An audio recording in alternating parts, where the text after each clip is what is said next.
The year was 1887, and the Arizona Territory was a place where stories traveled faster than horses. In every saloon, every trading post, and every ranch from Copper Springs to the Mexican border, people whispered about her. They called her Nalin, though some settlers simply referred to her as that giant Apache woman. She wasn't just tall. She was nearly 7 feet of pure strength and determination, a woman who made grown men feel small without saying a single word. The first time most settlers heard about Nalin was through a cattle driver named Pete Wilson. He'd been moving his herd through the high country when he saw something that made him pull his horse to a complete stop.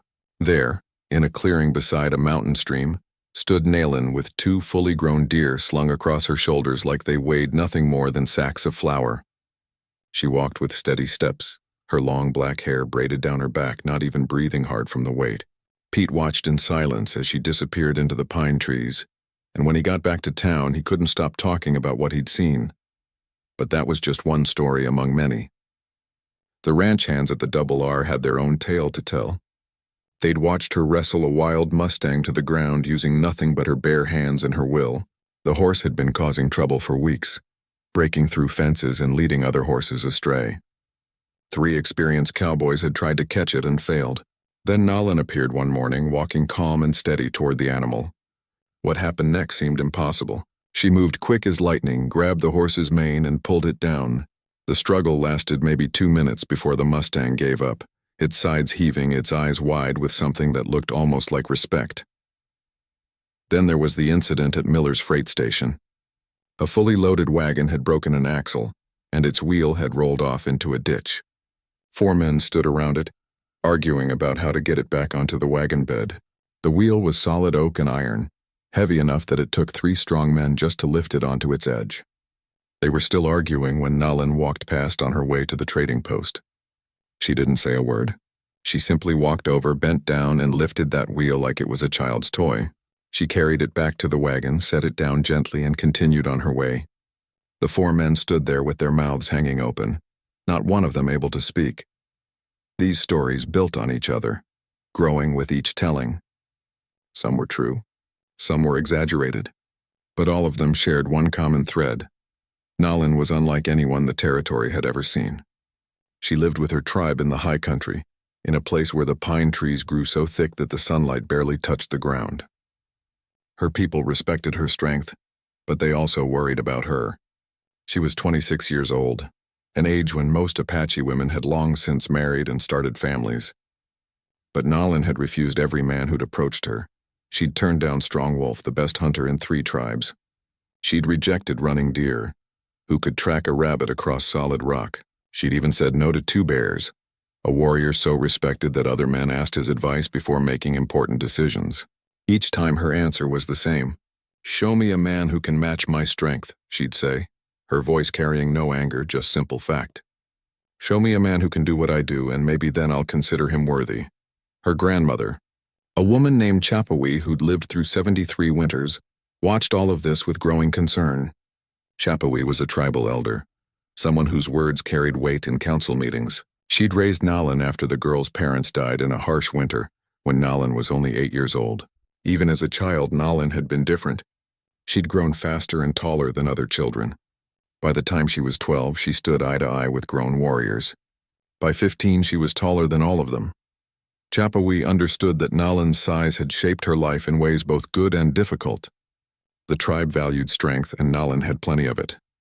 But her grandmother also saw something that Nalin herself couldn't see yet.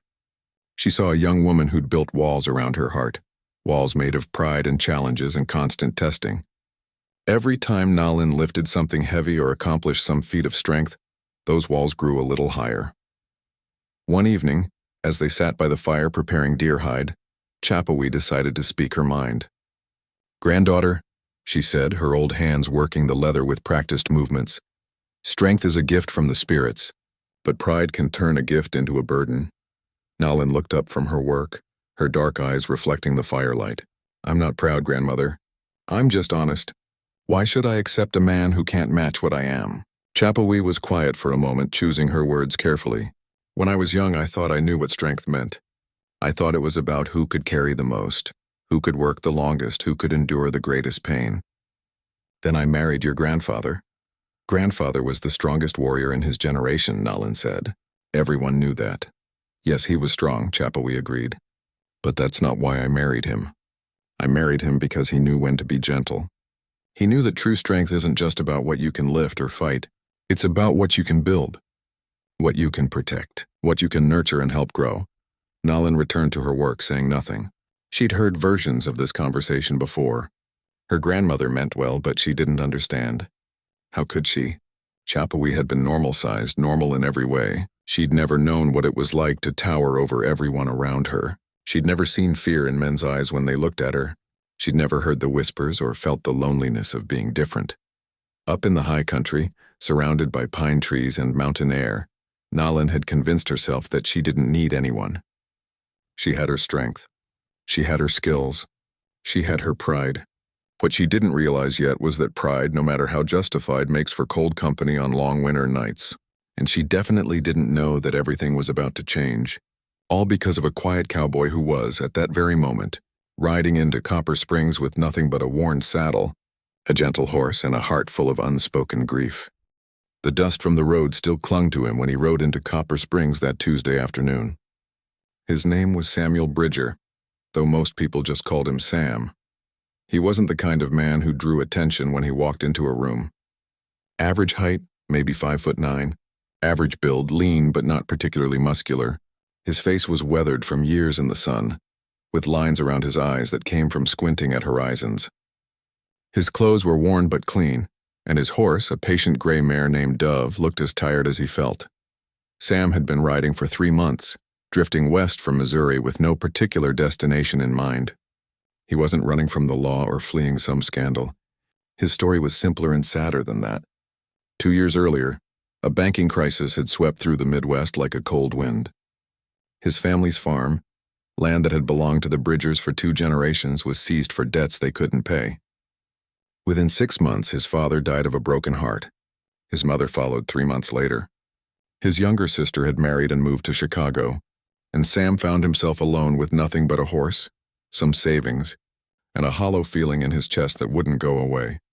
He'd tried staying in Missouri, working other people's land, but every field reminded him of what he'd lost. So he packed what little he owned and started riding west, taking work where he could find it.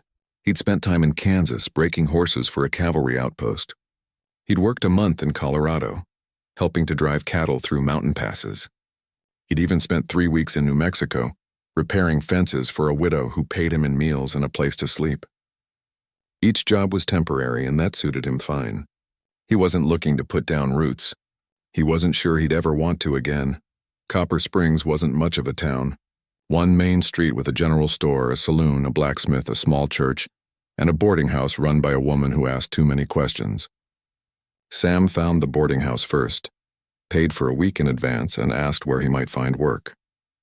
The landlady, a round woman with sharp eyes and a sharper tongue, looked him up and down. "You don't look like much," she said bluntly, "but the Double R Ranch is hiring. They lost 2 hands last month. One got kicked by a horse and decided cowboy work wasn't for him.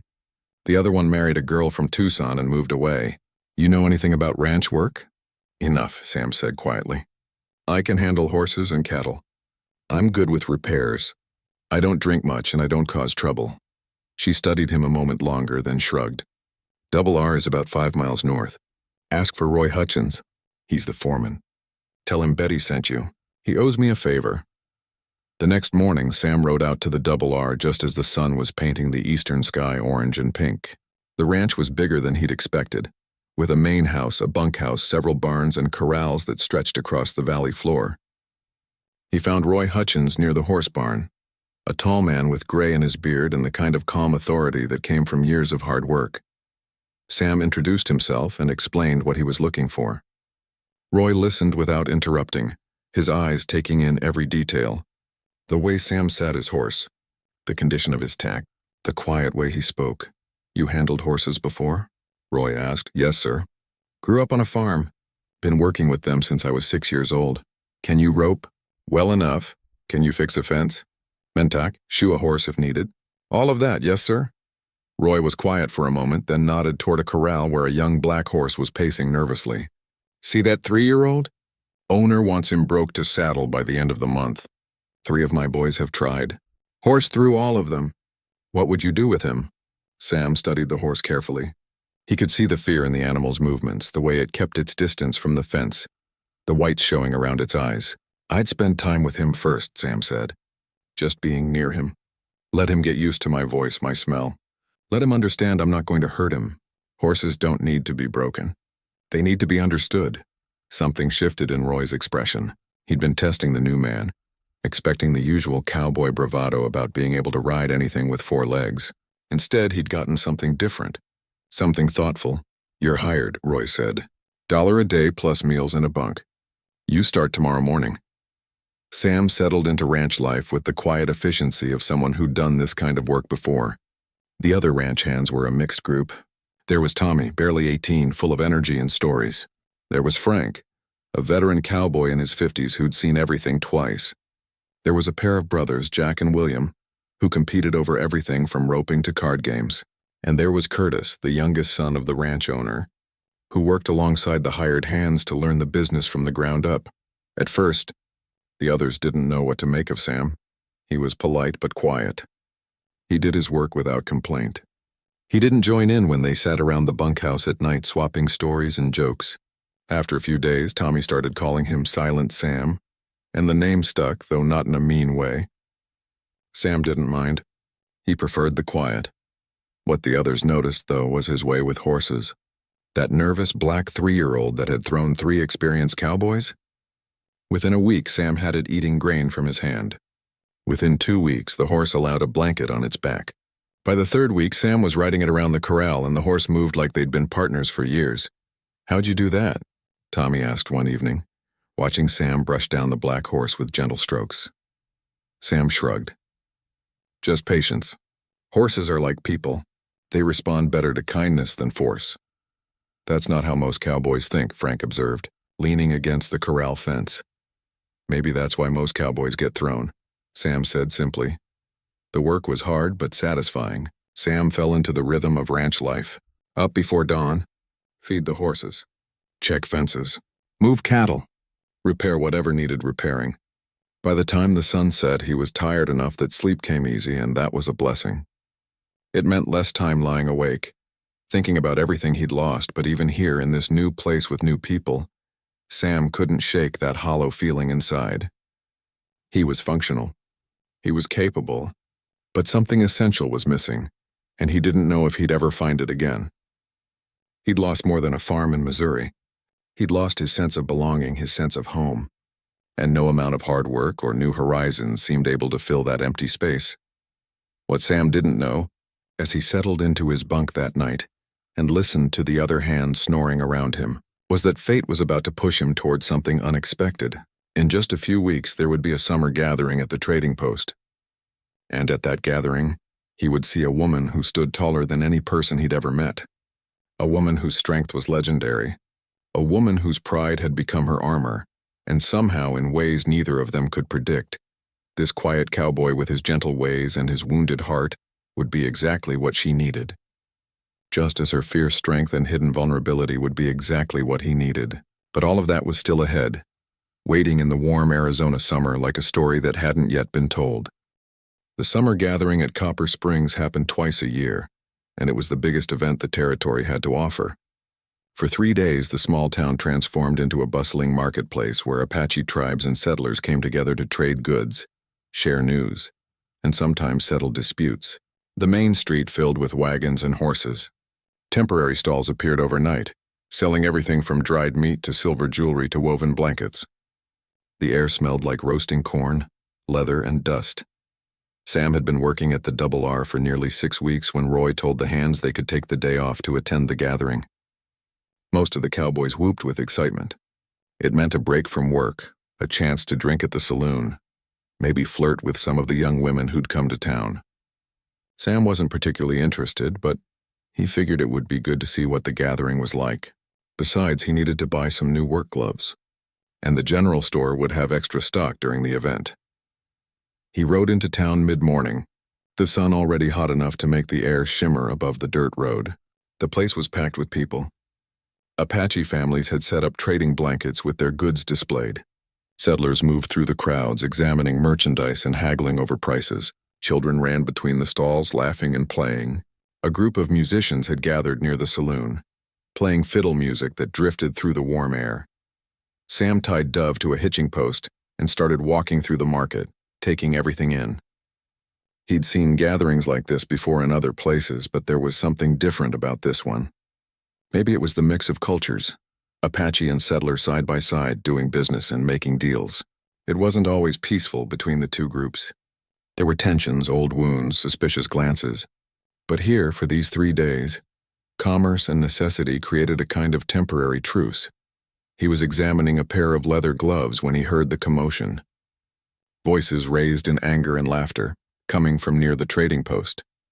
Sam wasn't the type to seek out trouble, but curiosity got the better of him. He walked toward the noise, working his way through the growing crowd. That's when he saw her for the first time. She stood in the middle of a circle of onlookers, and Sam's first thought was that he'd never seen anyone quite like her. She was tall, taller than any person in the crowd, her head and shoulders visible above everyone else. She wore traditional Apache clothing, a long skirt and a tunic decorated with beadwork, her long black hair hanging loose down her back. But it wasn't just her height that caught his attention. It was the way she carried herself, with a kind of fierce pride that seemed to push back against the world. Near her feet, sputtering and soaked, sat one of the ranch hands from a neighboring spread. Sam recognized him. His name was Dale, and he had a reputation for being loud, crude, and mean when he'd been drinking. From the smell and the way he was slurring his words, he'd started early today. "What happened?" Sam asked a man standing next to him. The man, a shopkeeper Sam had seen around town, grinned. That big Apache woman just threw Dale into the water trough. He grabbed her arm and made some rude comment. She picked him up like he was a sack of grain and tossed him. I've never seen anything like it. The crowd was buzzing with laughter and excited chatter. Some people were impressed. Others looked nervous. A few of Dale's friends were helping him to his feet, but Dale himself looked too shocked to be angry yet. He stood there, dripping wet, staring up at the woman who'd just humiliated him without breaking a sweat. That's when things took a turn. Another cowboy, a big man named Tucker who worked at the same ranch as Dale, pushed through the crowd. Tucker was known for his strength. He'd won arm wrestling contests. He could lift a full whiskey barrel over his head, and right now his pride was wounded on behalf of his friend. "You think you're so strong?" Tucker called out, his voice carrying across the crowd. "How about you try that with someone your own size?" The Apache woman turned to look at him, her expression calm but her eyes sharp. "You want to test your strength against mine?" Her English was clear with only a slight accent. "Step forward then." Tucker moved into the circle and the crowd pressed closer, sensing entertainment. He was a big man, well over 6 feet, with arms thick from years of ranch work. But standing next to her, he didn't look quite as imposing as he probably felt. "Name's Tucker," he said, trying to sound confident, "and I'm betting I can outlift you, out-wrestle you, and outwork you any day of the week." She studied him with a look that might have been amusement or might have been pity. Sam couldn't quite tell. "My name is Nolan," she said, "and I accept your challenge." "What test do you propose?" Someone in the crowd shouted, "The grain bags. Have them lift the grain bags at the trading post." The trading post manager, sensing good business from the spectacle, quickly agreed. He had several bags of grain, each weighing close to 100 pounds, stacked inside. The challenge was simple. Who could lift the most bags at once and carry them 20 feet? Tucker went first. He made a show of rolling up his sleeves and stretching his arms. Then he grabbed 2 bags, one under each arm, and carried them across the designated distance. The effort showed on his face, veins standing out on his neck, but he made it. The crowd cheered. He went back for a 3rd bag, hoisted it onto his shoulder along with the other 2, and struggled forward. 10 feet, 15 feet. At 18 feet, he had to drop them, breathing hard. 3 bags, the trading post manager announced. Tucker carried 3 bags 18 feet. Nalin stepped forward without ceremony. She didn't stretch or make a show of preparation. She simply walked to the grain bags, bent down, and picked up 4 of them. 2 under her arms, 1 balanced on each shoulder. Then she walked the full 20 feet with steady steps, her breathing even, and set them down gently. The crowd went silent for a moment, then erupted in amazed chatter. Tucker stood there, his face red with embarrassment and anger. Some of his friends muttered that it wasn't fair, that she was freakishly tall, that it didn't count. But the facts were plain for everyone to see. Nalin turned to face the crowd, and Sam noticed something in her expression. It wasn't joy or satisfaction. It was almost defiant, like she was daring anyone else to challenge her. When she spoke, her voice carried across the gathering. "I have heard the stories people tell about me," she said. "I know what the settlers say, that I am too big, too strong, too different. But I speak the truth now before all of you. No man in this territory can match my strength. Not in lifting, not in endurance, not in any test you want to name. And until a man can prove himself my equal, I will remain as I am, alone and unbothered by weak pride." The words hung in the air like a challenge to the entire gathering. Some men in the crowd shifted uncomfortably. A few muttered angry responses. Others just shook their heads and walked away. The moment had gone from entertainment to something more complicated, something that touched on pride and dignity, and the uncomfortable truth that this woman could do things most men couldn't.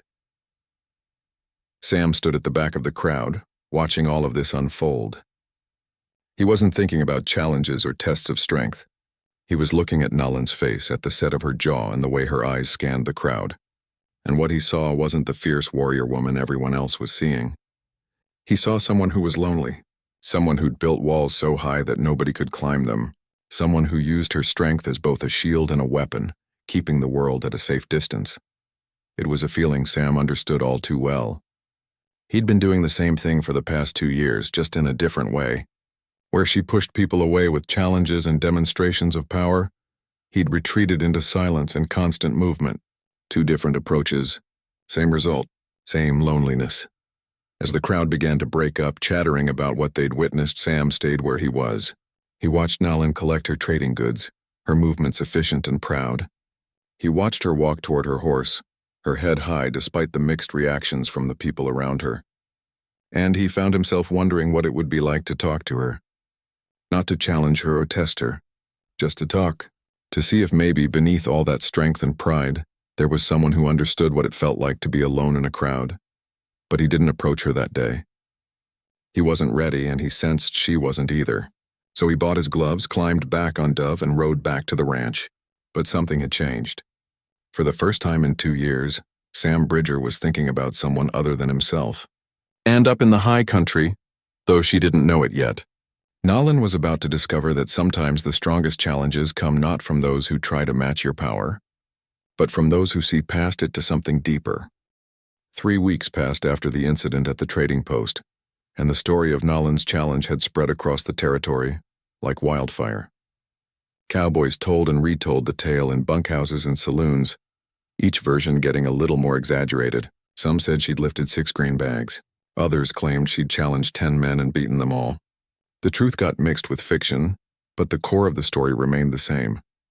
There was an Apache woman up in the high country who was stronger than any man around, and she wasn't shy about proving it. Sam heard the stories but didn't participate in the conversations. While the other ranch hands at the Double R debated whether any man could actually match her strength, Sam stayed quiet. He remembered what he'd seen that day, not the demonstration of power, but the look in her eyes. That was what stuck with him. Not her strength, but her loneliness. Work at the ranch continued as it always did. The days were long and hot, and the cattle needed constant attention. The Double R had grazing rights to land that stretched from the valley up into the foothills, where the boundary between ranch territory and Apache land got a little fuzzy.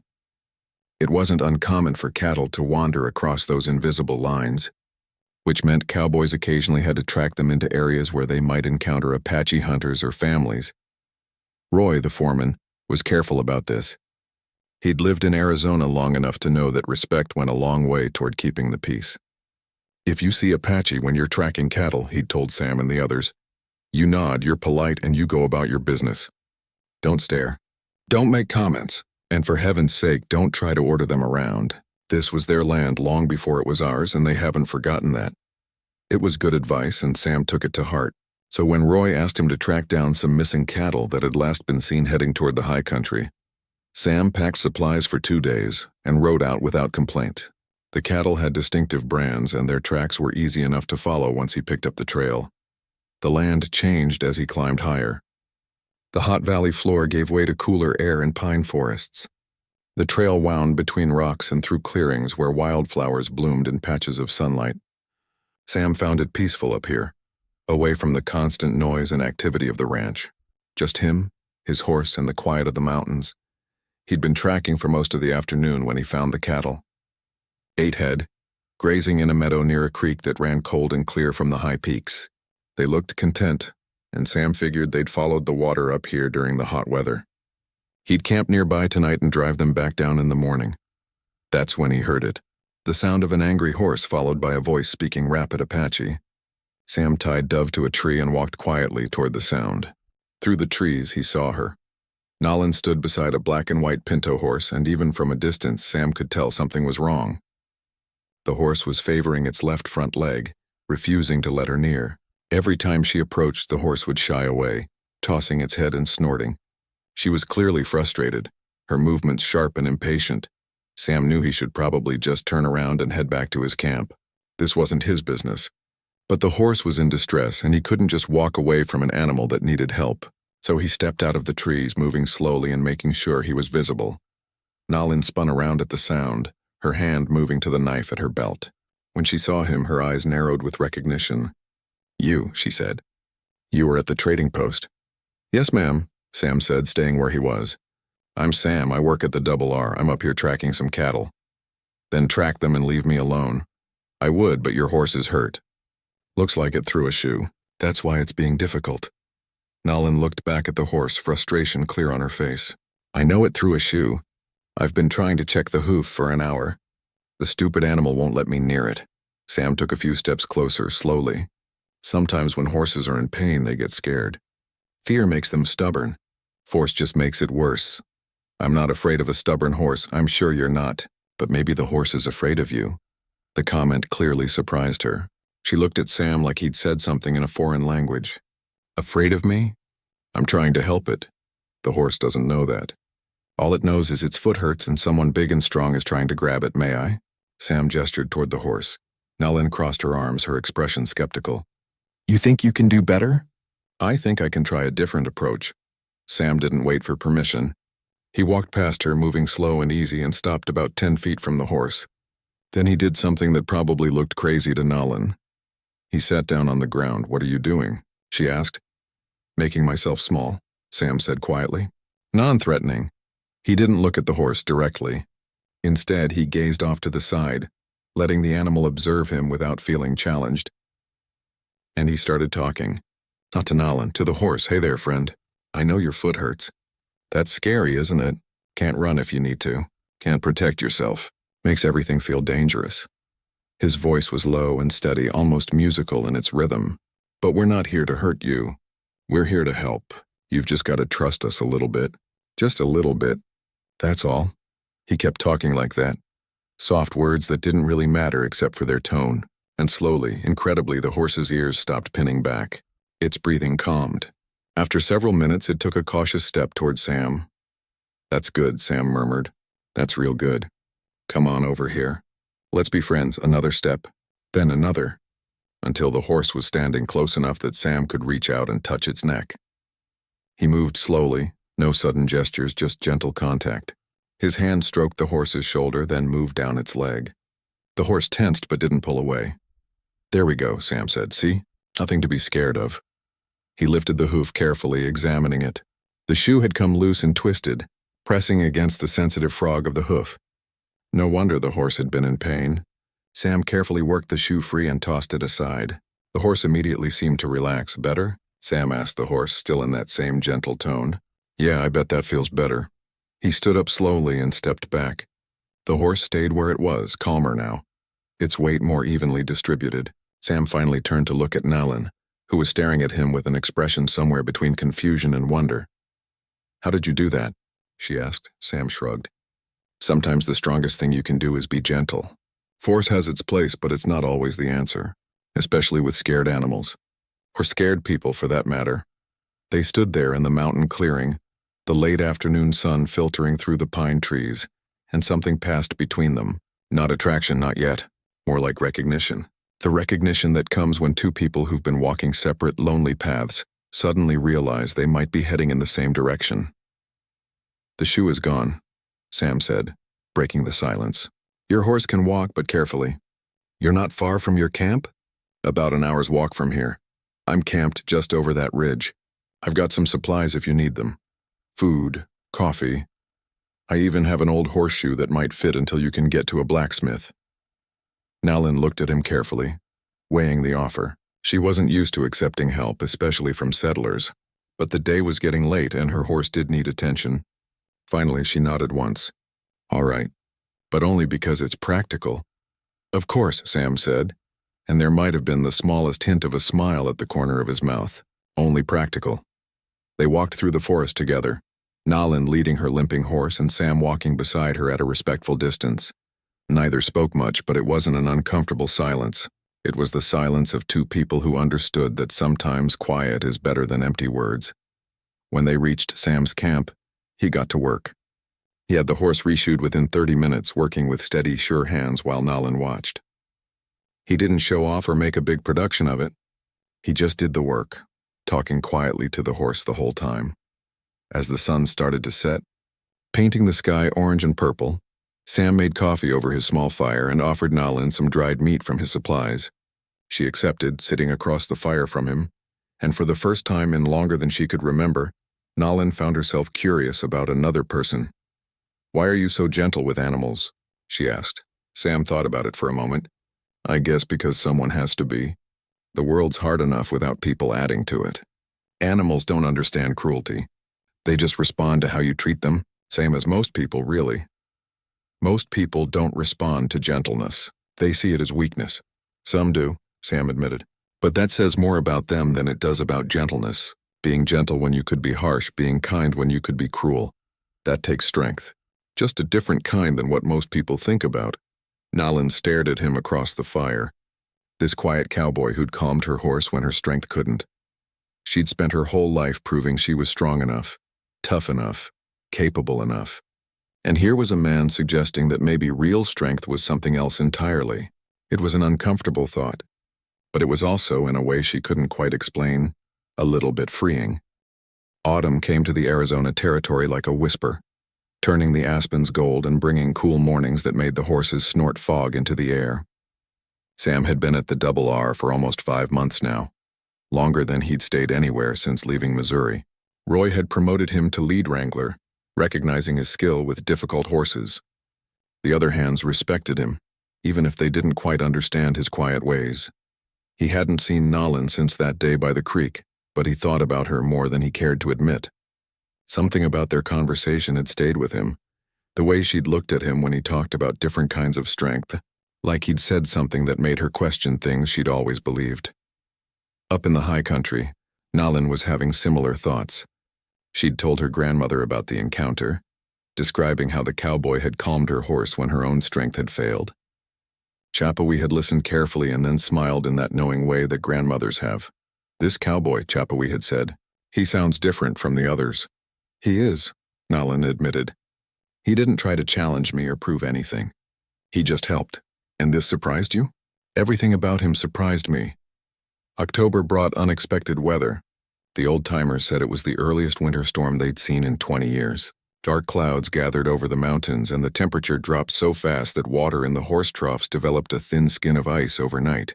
Roy sent the hands out to bring in cattle from the high pastures before the storm hit, and Sam volunteered to check the farthest section, up near where the ranch land bordered Apache territory.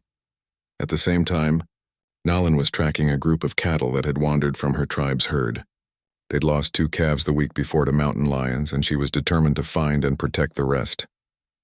Her grandmother had warned her about the coming storm, but Nalin was confident she could find the cattle and get back before the worst of it hit.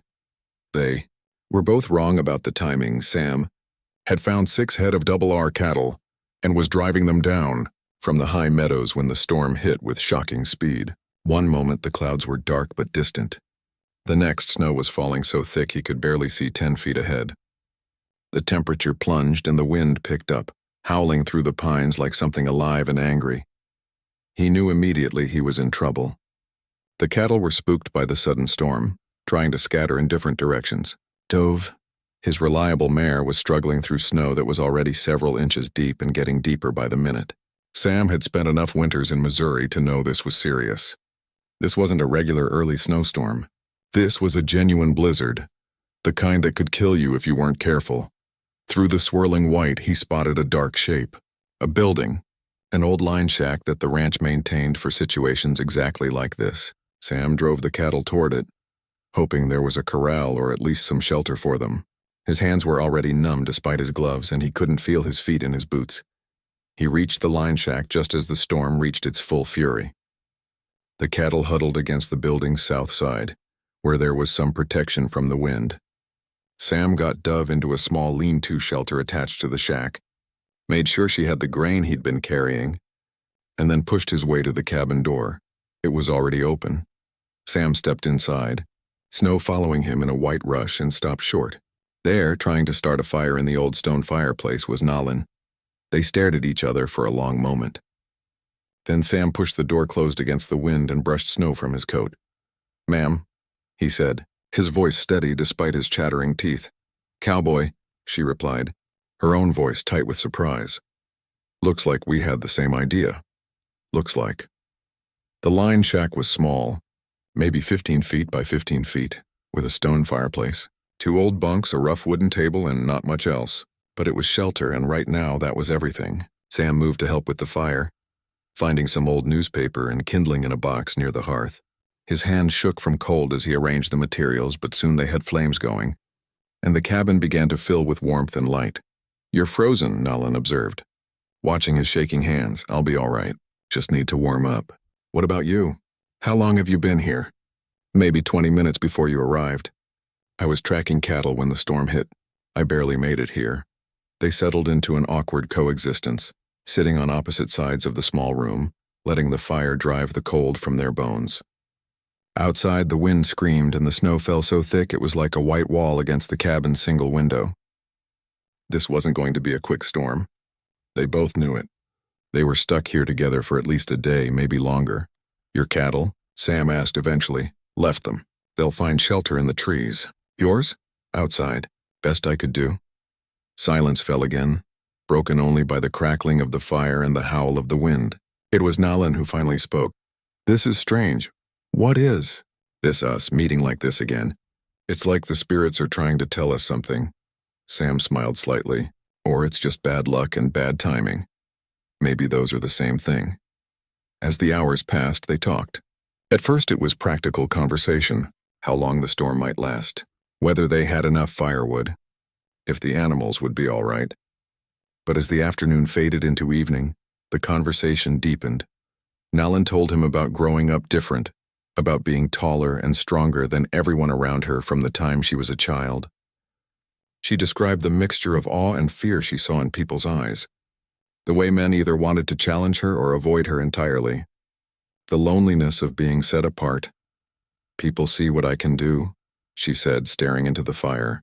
"They see the strength, but they don't see me. They don't see the person behind it. I'm just the giant Apache woman, the one who can lift things, the one who can't be matched. That's all I am to them." Sam understood that feeling better than she knew.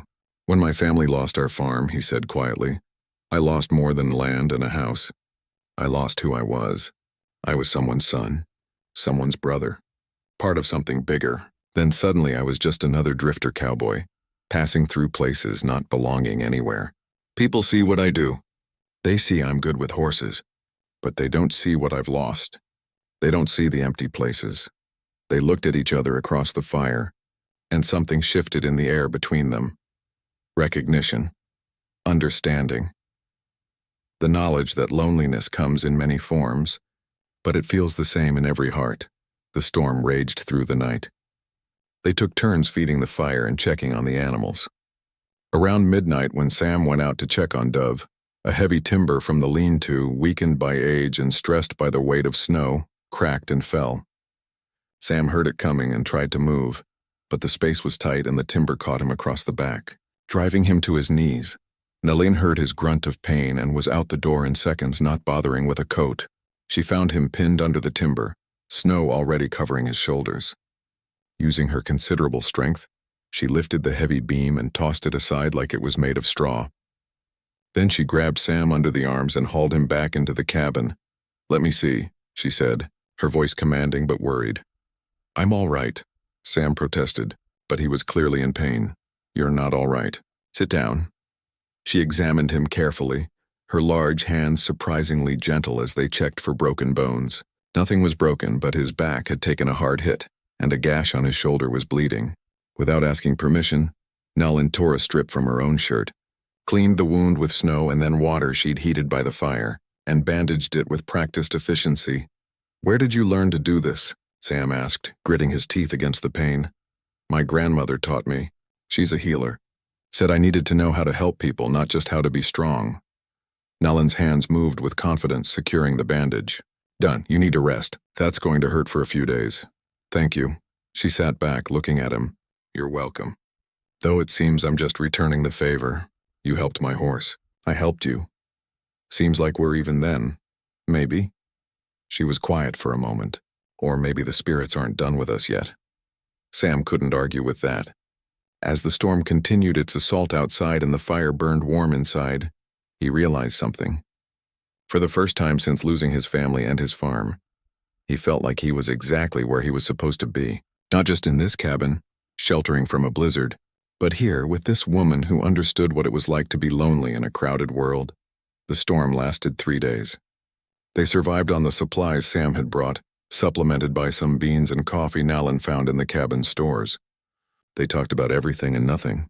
She taught him some Apache words. He told her stories about Missouri. They debated which was harder, mountain living or farm life. They argued good-naturedly about whether horses or cattle were smarter animals. And slowly, carefully, like two wounded creatures approaching each other in the wild, they began to trust. Not completely, not yet, but enough to lower some of their walls. Enough to see each other as people, not as symbols or challenges or stereotypes, just two human beings trying to make sense of difficult lives. When the storm finally broke and the sun emerged brilliant and blinding on the fresh snow, they stood outside the cabin together. The weeks following the blizzard brought an unexpected warmth to the Arizona territory, as if nature itself was trying to apologize for the early winter storm. The snow melted quickly in the valley, though it stayed longer in the high country where Nalin's people made their camp. Life returned to normal, or at least it tried to. But Sam found he couldn't stop thinking about those 3 days in the line shack. The conversations, the easy silence, the way Nalin had looked at him when she bandaged his shoulder, her strong hands surprisingly gentle. He'd ride out on ranch business and find himself scanning the horizon, hoping to catch a glimpse of her. At night in the bunkhouse, while the other hands played cards and told stories, he'd replay their conversations in his mind. Nalin was having the same problem. She'd catch herself looking toward the valley when she should have been working. Her grandmother noticed the change immediately. Nalin was distracted, distant, and she smiled more than she had in years. Even when she thought no one was watching. "This cowboy has taken up residence in your thoughts," Cowboy observed one morning as they prepared food. Nalin's hands paused in their work. "I don't know what you mean. Child, I raised you. I know when something has changed. You haven't challenged anyone to a test of strength in over a month. You haven't spoken about how no man can match you. Instead, you stare at the valley and smile at nothing." "He's different from the others," Nalin admitted quietly. "He doesn't try to prove anything. He just is who he is. And you like who he is." "Yes, I like who he is." Cowboy patted her granddaughter's hand. "Good, it's about time." The two began meeting carefully and quietly. Sam would ride up into the borderlands between ranch and tribal territory, and Nalin would find reasons to be there. They'd talk for hours, sitting by streams or under trees, sharing their lives in small pieces. Sam told her about his parents, about the day the bank took the farm. Nalin described her parents' death, the loneliness of being different, the weight of always having to prove herself. These meetings became the best part of both their days. But they couldn't stay secret forever. In a small territory where everyone knew everyone else's business, people noticed when Sam started riding out more often. And Nalin's people noticed when she spent less time in camp and more time near the borderlands. The whispers started gradually. At the Double R, some of the ranch hands made crude jokes about Sam and the giant squaw. He ignored them at first, but the comments grew more frequent and more crude. One night, Tommy asked him directly at dinner, "You sweet on that big Apache woman, Silent Sam?" The table went quiet. Everyone was watching to see how he'd respond. Sam set down his fork carefully. "Her name is Nalin, and yes, I enjoy her company. She's intelligent, capable, and kinder than most people I've met. Any other questions?" The directness surprised them. Cowboys were expected to brag about conquests or deny any emotional attachment. Sam had done neither. He'd simply stated facts, his voice calm and his eyes steady. After a moment, Tommy looked away. No other questions. But the questions came anyway, just not to his face. Roy pulled him aside 2 days later. "Sam, I need to talk to you about something. Mr. Hutchinson is concerned." Mr. Hutchinson owned the Double R. He was a practical businessman who valued productivity above all else. "What's his concern?" Sam asked. Roy looked uncomfortable. "He's heard you've been spending time with that Apache woman, the tall one who made all that noise at the trading post. He's worried it's going to cause problems. Relations between settlers and Apache are tense right now. There's talk about disputed grazing rights. Some of the other ranchers are angry about cattle going missing. If you're seen as, well, taking the Apache side in things, it could cause issues." "I'm not taking anyone's side," Sam said firmly. "I'm spending time with someone I care about. That's not the same thing. I know that. You know that. But perception matters out here. Mr. Hutchinson asked me to tell you to end it. Said if you don't, he'll have to let you go." Sam felt something cold settle in his chest. "He's asking me to choose between my job and Nalin." "I'm afraid so." "I'm sorry, Sam, for what it's worth. I think it's wrong. But I'm just the foreman." Sam was quiet for a long moment. Then he said, "Tell Mr. Hutchinson I appreciate the work he's given me. Tell him I'll finish out the week so you have time to find a replacement. But I won't stop seeing Nalin, not for him, not for anyone." Roy looked both surprised and impressed. "You sure about this? Jobs aren't easy to come by. I'm sure. I've lost enough in my life. I'm not losing this too." Up in the high country, Nalin was facing her own challenges. The tribal council had learned about her meetings with Sam, and they were not pleased. The relationship between settlers and Apache had always been complicated, built on broken promises and mutual suspicion. Some tribal members saw any friendship with a settler as betrayal. A warrior named Gray Fox confronted her one morning. "You shame us," he said, his voice sharp. "You who always spoke about Apache pride and strength. Now you spend your time with a settler, Cowboy. What would your parents think?" Nalin's eyes flashed with anger. "My parents taught me to judge people by their actions, not by the color of their skin or where they come from. Sam has shown me more respect and understanding than any Apache man ever has." "Because you're a freak," Gray Fox spat. "No Apache man wants a woman who's bigger and stronger than he is. So you run to the settlers." The words hurt more than Nalin wanted to admit, but she held her ground. If Apache men are so afraid of a strong woman that they can't see past her size, maybe the problem isn't with me. It's with them. The argument drew attention, and soon the tribal elders were involved. They called a council meeting, and Nalin was asked to explain herself. She stood before them, these men and women she'd known her whole life, and spoke from her heart. "I'm not choosing settlers over my people," she said. "I'm choosing someone who sees me as a person, not just as a strong back or a challenge to be overcome. Sam doesn't fear my strength. He doesn't try to diminish it. He honors it while showing me that strength comes in many forms." "How is that shameful?" Her grandmother spoke up then. "The girl speaks truth. We raised her to be strong, then criticized her when her strength made her different. We told her to be proud, then questioned her when she set high standards. Now she's found someone who accepts all of who she is, and we call it betrayal. Perhaps we need to look at ourselves." The council was divided. Some agreed with Cowboy. Others remained convinced that Nalin's relationship with Sam would cause problems for the tribe. They couldn't forbid it. Nalin was an adult, but they could make it clear they disapproved.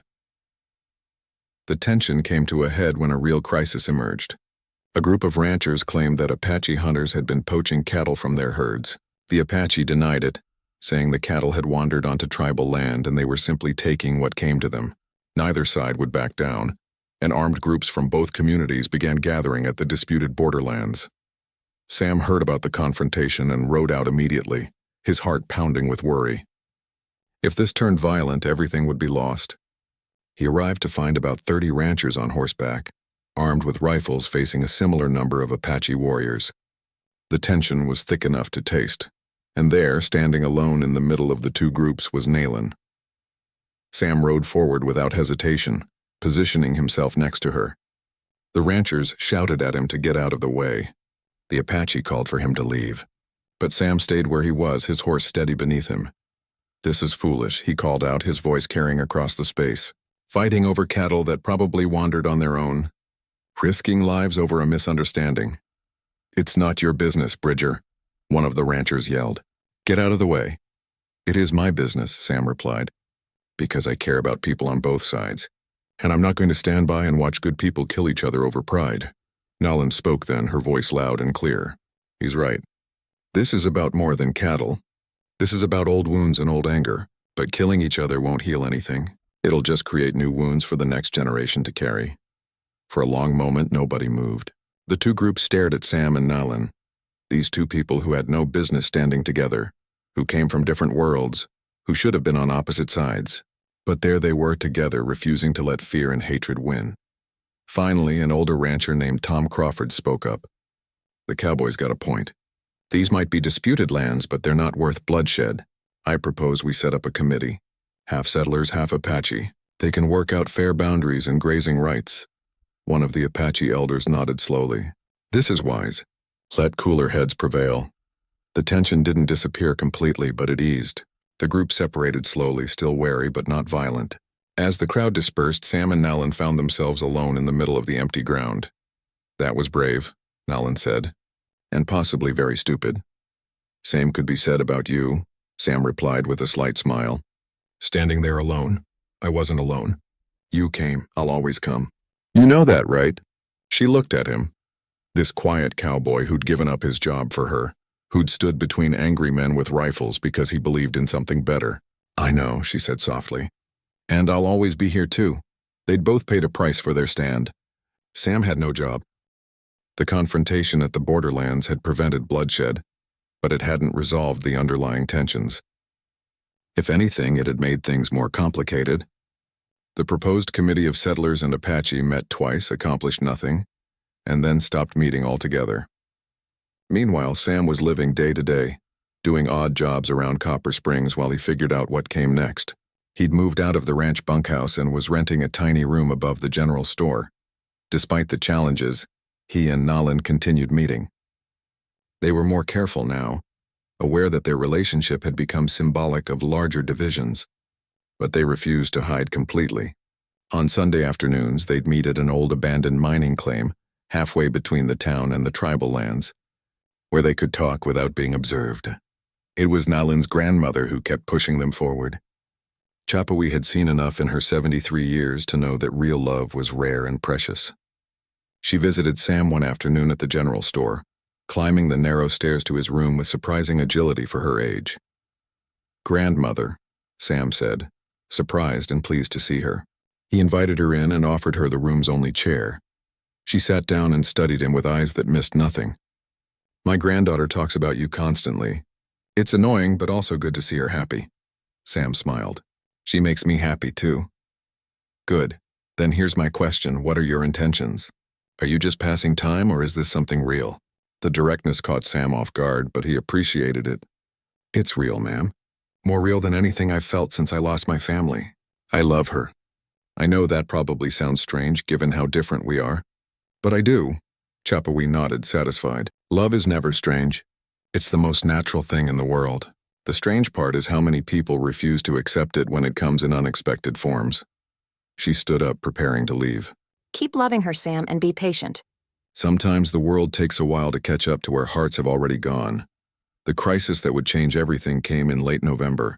A group of children, both Apache and settler, had been playing near a canyon when one of the year's few rainstorms hit the mountains. The dry creek bed they'd been exploring suddenly filled with rushing water, a flash flood that came out of nowhere. By the time the adults realized what had happened, 8 children were trapped on a narrow ledge in the canyon, the water rising fast, with no easy way to reach them.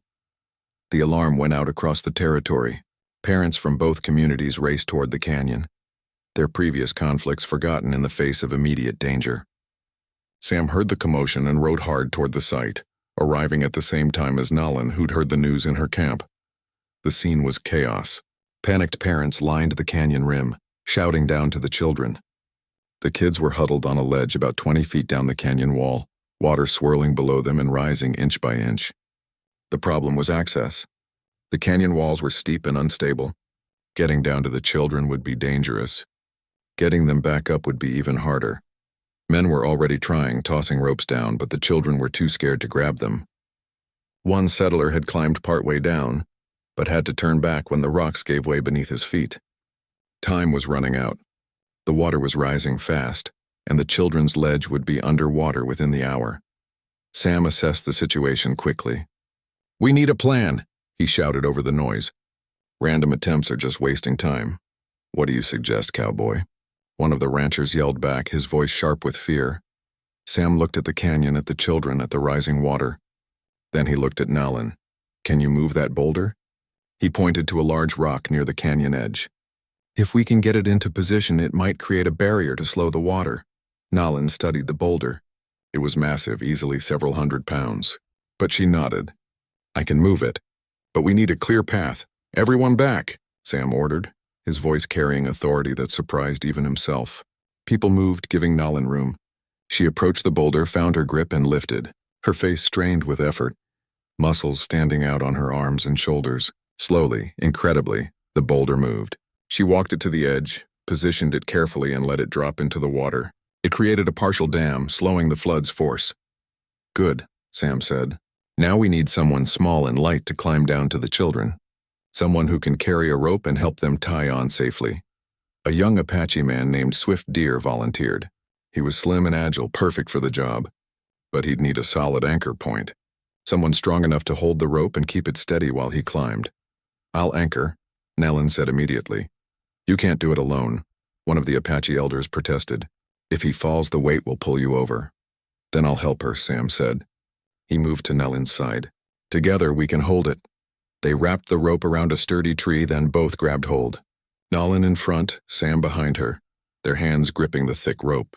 Swift Deer started climbing down, using the rope for balance. Every time he put weight on it, Sam and Nalin had to brace hard. The strain was immense. "I've got it," Nalin grunted, her arm shaking. "We've got it," Sam corrected, his voice steady behind her. "Together." Swift Deer reached the ledge and began tying ropes around the smallest children. One by one, they were pulled up by the gathered crowd, each successful rescue drawing cheers from both settler and Apache parents. But the process was slow and the water was still rising. When they got to the last two children, disaster struck.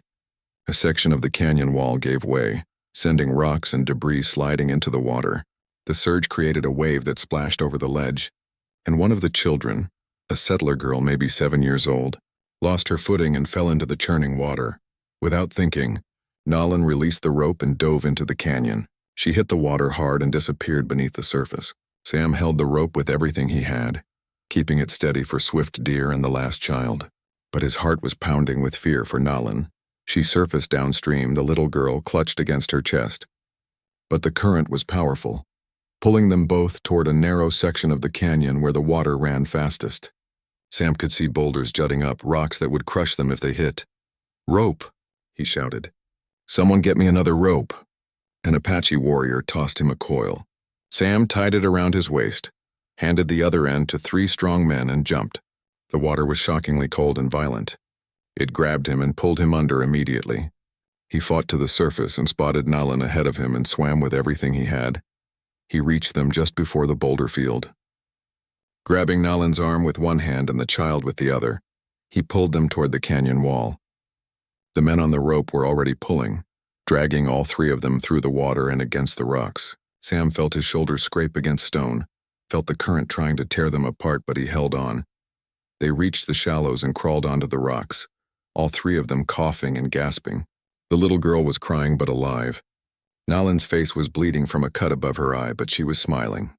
Sam was battered and exhausted, but he'd never felt more alive. Hands reached down to help them up, settler hands and Apache hands working together. They lifted the child first, passing her up to her sobbing mother. Then they helped Nalin, and finally Sam. When they reached the top, they collapsed on the ground, breathing hard.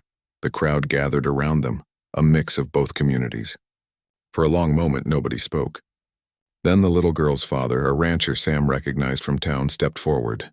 He looked at Nalan, this giant Apache woman who'd risked her life for his daughter, and his eyes were wet with tears. "Thank you," he said, his voice breaking. "Thank you for saving my girl." Nalan nodded, too exhausted to speak. The man turned to Sam. "And thank you.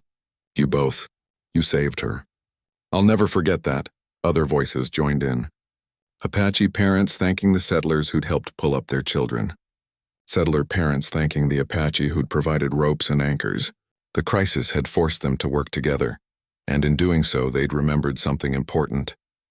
They were all just people, parents who loved their children, neighbors trying to survive in a hard land.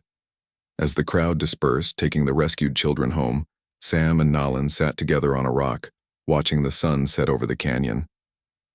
They were both soaked, bruised, and exhausted, but they were together. "We make a good team," Nalan said quietly. "We do," Sam agreed. "Your strength. My planning. Together we're stronger than either of us alone." "Is that what you think strength is? Working together?" Sam considered the question.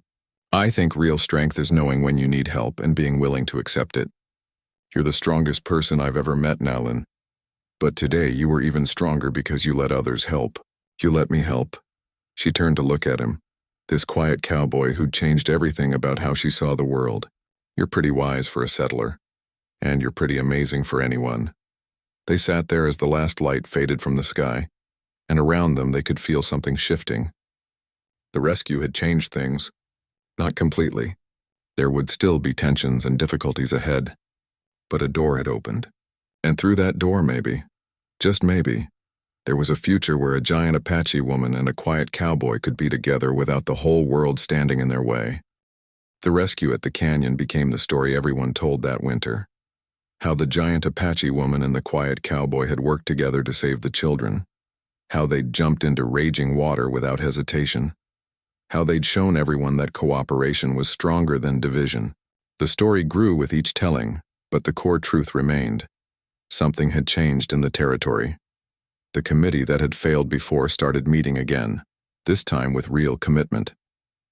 Grazing boundaries were mapped and agreed upon. A system was established for handling disputes. It wasn't perfect, and there were still people on both sides who clung to old prejudices. But progress was being made. For Sam and Nalan, the aftermath of the rescue brought unexpected freedom. They could meet openly now without constant whispers and criticism.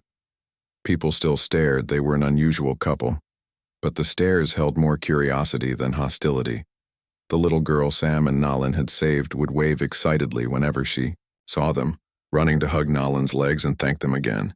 Roy, the foreman from the Double R, came to visit Sam at the general store one afternoon.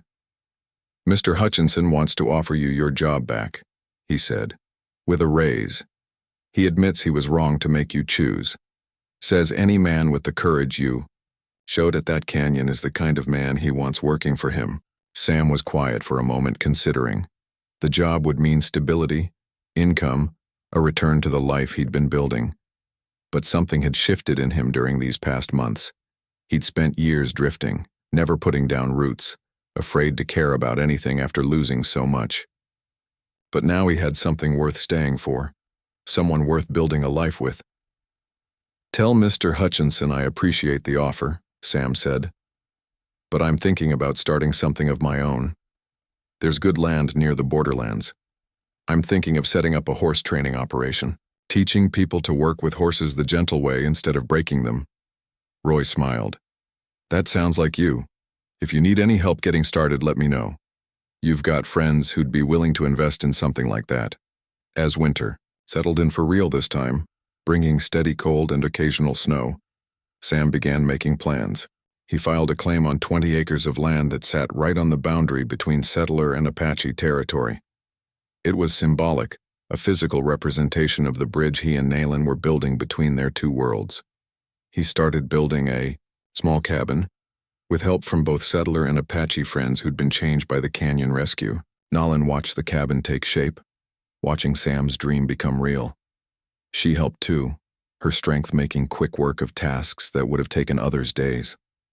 They worked side by side, and people got used to seeing them together. The giant Apache woman and the quiet cowboy building something new.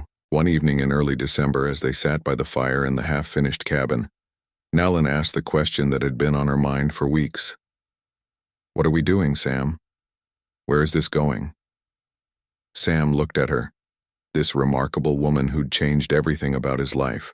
"I know where I want it to go. The question is whether you want the same thing. Tell me what you want."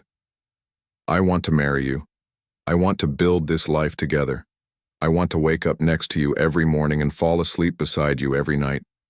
I want to raise horses and maybe someday raise children. I want all of it, Nellen. With you." She was quiet for so long that Sam's heart began to sink. Maybe he'd misread things. Maybe she didn't feel the same way. But then she spoke, her voice soft. "I'm afraid." "Of what?" "Of believing this can work, of hoping for something and losing it. I've spent so long protecting myself, building walls. What if I tear them down and everything falls apart?" Sam reached across the space between them and took her hand. His hand looked small in hers, but it was strong in its own way. "I'm afraid too. I lost everything once. I know what that feels like. But I've learned something these past months. The only thing worse than risking your heart and losing is never risking it at all.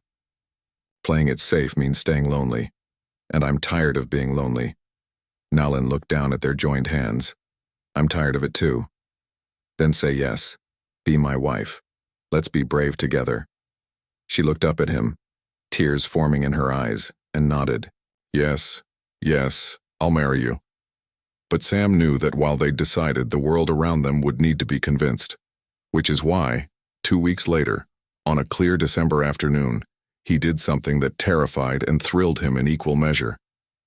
He walked into the Apache camp alone and unarmed, to formally ask for Nellen's hand. The camp fell silent as he arrived. Warriors stood up, hands moving to weapons. Children stopped playing to stare. But Sam walked steadily forward until he reached the center of the camp, where the tribal elders sat around a fire. Nellen stood nearby with her grandmother, watching with a mixture of pride and anxiety. Sam stood before the council, his hat in his hands, his heart pounding. "Honored elders," he began, speaking clearly, "I come to you with respect and humility. I love your daughter, Nellen. She has my heart, and I hope I have hers. I know I'm not Apache. I know our peoples have not always lived in peace. But I'm asking for your blessing to marry her, to join my life with hers, and to honor both her heritage and mine." Gray Fox, the warrior who'd criticized Nellen before, stood up. "Why should we trust you? You're a settler. Your people have broken every promise they've made to us." "You're right," Sam said, not backing down. "My people have broken promises. They've taken land and broken treaties. I can't change history, and I can't speak for all settlers. I can only speak for myself. And I promise you this. I will honor Nellen. I will protect her. I will build a life with her that respects both worlds we come from. That's all I can offer. My word and my heart." An older woman on the council, someone Sam didn't know, spoke up. "What can you give her? You have no land, no wealth. She could provide for herself better than you could provide for her." "That's true," Sam admitted. "She's stronger than me. She's more capable in many ways. I can't match her strength, and I'll never try. But I can offer her partnership. I can offer her respect. I can offer her a love that sees all of who she is and honors it. I can offer her someone who will stand beside her, not try to stand above her or make her small. That's what I bring." Cowboy stood up then, her old voice carrying across the camp.